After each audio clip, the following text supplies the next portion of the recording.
Let me make sure everything's streaming properly. And looks like we are sending.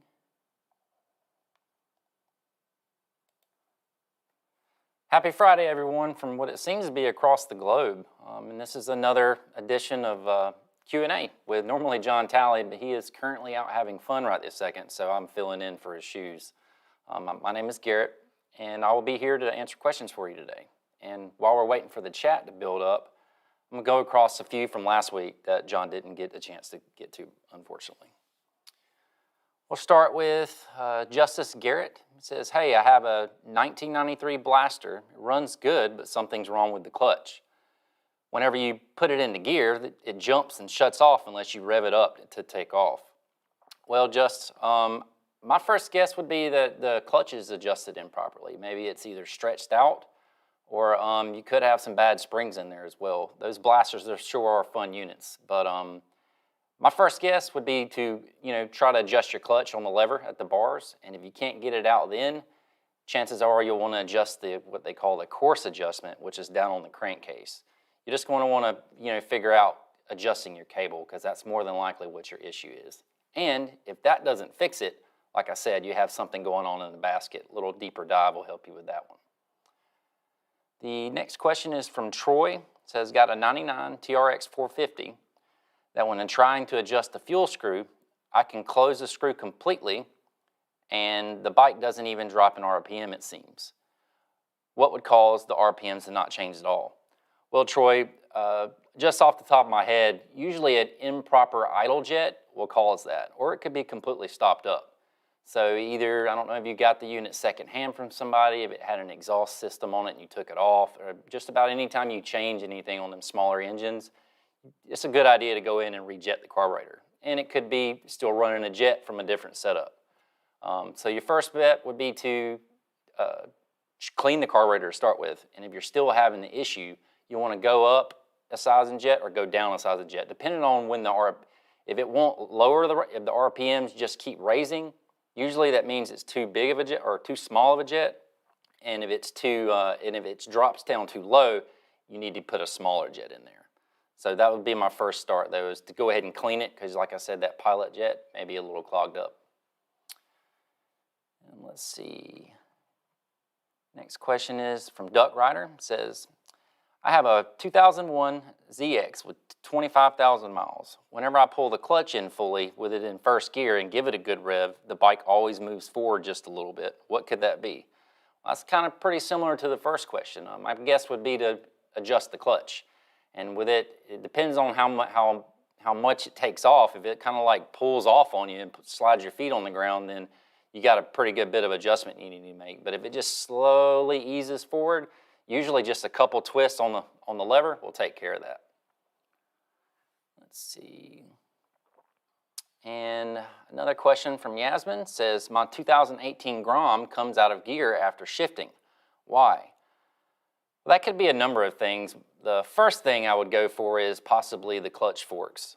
Usually over time, especially with aggressive driving on them, and a lot of people do drive those Groms aggressively, me included, they just wear on those forks. And what will happen is the ends of the forks will round off and it won't engage with the dogs. And when it does that, it'll first time engage, but then it'll just slip right out. And then that's why you're popping in and out of gear. Let's see. We do got one question. It says, hey, I'm trying to get a gas tank for a Yamaha TTR 230, 2005 model. Maybe one of our guys in the can get us a part number looked up for you. Let's see. Just keep an eye on the chat, Solus, and then we'll try to get you that part number if it is available. Hopefully, it's available. Let's see. What's our next question? From Dan Martin says, I have a 400EX and was wondering if it would be necessary to change the jets out for the winter because it's harder to start in the summer. Well, Dan, are you choking it properly? I mean, I know these are, not to make you sound like you don't know what you're doing, but those little bitty simple things could definitely help you out. Like try choking it, and if it's, generally speaking, I personally wouldn't rejet a carburetor for the wintertime, because then when the summertime comes, that's just another chore that I'd have to do. I would just kind of just, you know, bear with it and just get it warmed up. I've got my little ones, they have a little Raptor 80, and it's pretty cold natured, especially in the winter too, and they give me heck for it all the time. But just get it started up, rev on it just a little bit, and then it'll warm up. That's personally what I would do. But if you want to rejet it, there's nothing wrong with that. You'll just have to rejet it next. Let's see. Okay.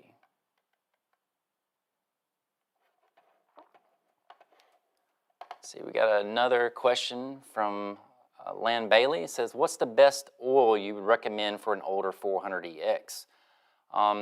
Really depends on what kind of condition. Just because it's older, if it's a fresh engine, you'd still always want to use the recommended oil. But if it's, you know, got a good bit of hours on it, it wouldn't hurt to go with just a slight heavier weight oil. That's generally because as the engine wears in, it gets what they call loose, and that oil will you know, help compensate for that. Let's see. Make sure that I am getting questions in the chat. Sorry about that. Make sure the stream is still okay.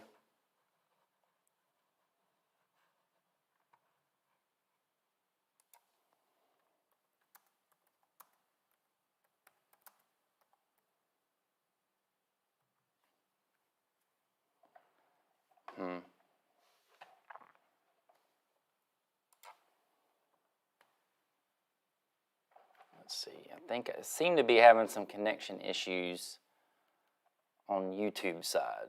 Let's see if I can get that ironed out.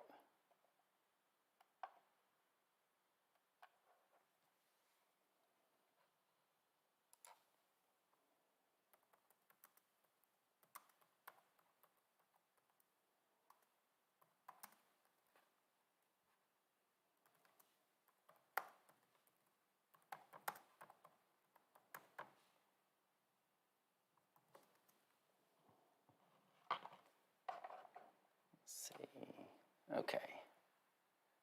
Okay, got a message in from Nelson. It says, I get all my Yamaha Banshee parts with you guys. Thank you for your business. You're more than welcome. And that's quite a quad you've got there. I personally haven't ever owned a Banshee, but I've always wanted one. I've had a couple blasters, and keep telling myself one day I'll have a Banshee. And because just nothing beats that two-stroke power, in my opinion anyways.